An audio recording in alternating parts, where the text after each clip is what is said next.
भारी भरकम जानवर से आमना सामना होने के बाद भी आप जिंदा हैं। ऐसे में शायद आप अपने दिलो दिमाग को ताजा करने के लिए स्नोमोबाइल की सवारी पसंद करें, जिसमें रोमांच भी शामिल है और एक अलग तरह का खतरा भी। लेकिन उस वक्त क्या होता है जब पैरों तले जमीन ही गायब होने लगे। बेडफोर्ड वायोमिंग के पास ऊंचे पहाड़ों पर जोश खरोश से भरा एक स्नोमोबाइलर जमकर मस्ती कर रहा है। वाह, कितना शानदार दिन है। हालांकि उस वक्त उसके मजे का कोई ठिकाना नहीं था, मगर कुछ ही देर में उसे एहसास हो गया कि कुदरत कब पैरों तले की जमीन गायब कर दे कहा नहीं जा सकता। तेजी से स्नोमोबाइल दौड़ाते हुए वो घाटी से 120 मीटर ऊपर तेजी से स्नोमोबाइल दौड़ा रहा है, आगे आने वाले खतरे से एकदम अनजान।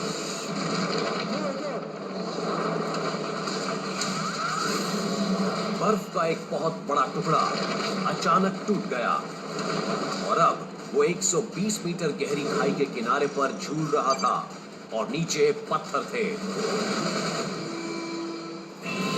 अगर यही वाकया आपके साथ पेश आए तो आप ऐसे में क्या कदम उठाएंगे?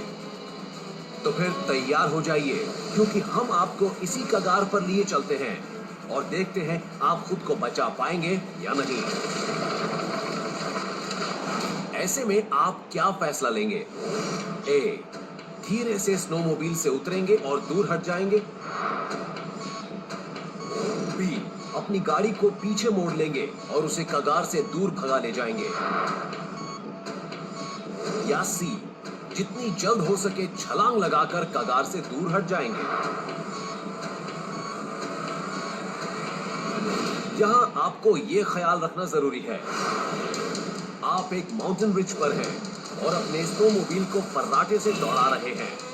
आपके नीचे की बर्फ आपकी नजरों के आगे धंस रही है। आप जिस जानलेवा फंदे में फंस गए हैं उसे कॉर्निस फॉल कहा जाता है।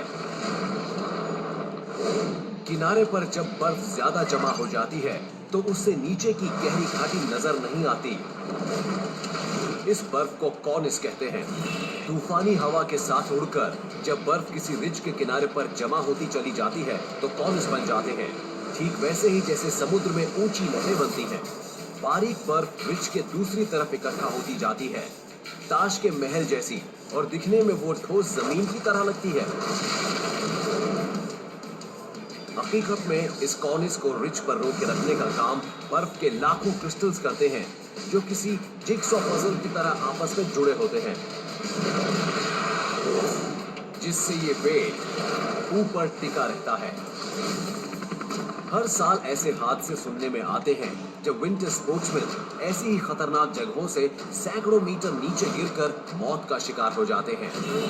एक कदम भी ज्यादा बढ़ाया होता तो आप भी उन्हीं में शामिल हो जाते। जल्दी सोचिए और अपना फैसला लीजिए। ए, बी या सी।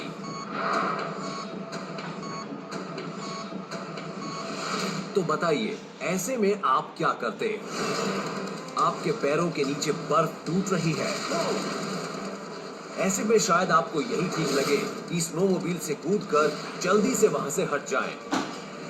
मगर क्या ये वाकई अच्छा कदम होगा? कूदने से ना सिर्फ आप ऊपर उछलते हैं बल्कि जमीन भी नीचे धंसती है। ये फिजिक्स का बेहद आसान रूल है। कोई भी एक्शन होता है तो उसके बराबर और ठीक उल्टा रिएक्शन भी होता है। जैसे कि जब भी कोई बास्केटबॉल प्लेयर उछलता है तो वो फर्श पर 635 किलोग्राम तक का फोर्स लगा सकता है। बास्केटबॉल कोर्ट की जमीन इतनी सख्त होती है कि इतने वेट को बर्दाश्त कर सके, मगर आपकी गाड़ी के नीचे की बर्फ इतनी मजबूत नहीं।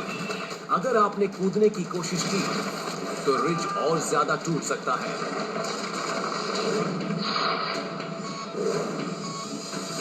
क्योंकि कूदने से तो नुकसान का खतरा है, इसलिए शायद आप गाड़ी को उल्टा घुमाकर एज से दूर ले जाना ही बेहतर समझें। लेकिन आपकी स्नोमोबाइल चाहे कितनी भी अच्छी क्यों ना हो, मगर फिर भी उसमें जबरदस्त वाइब्रेशन पैदा होती है और वो सीधे जमीन तक पहुंच जाती है। और ये तो शायद आप भी जानते ही होंगे कि वाइब्रेशन ज्यादा होने पर बर्फ का क्या हाल होता है। ऐसे में बर्फ के एटम्स को जोड़ने वाले कमजोर बंधन टूट सकते हैं।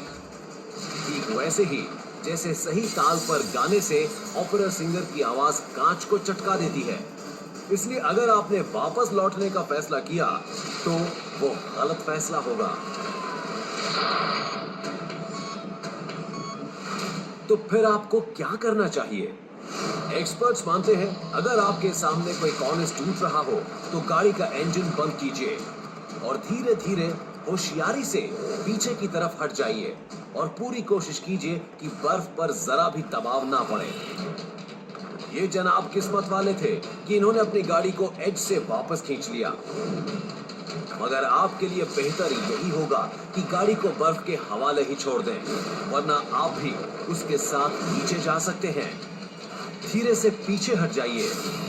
अगर आप जिंदा रहना चाहते हैं तो यही बेहतर होगा। सोचिए सबने, मेरी सांस कैसे चल रही है, मैं कैसे हाँफ रहा हूँ।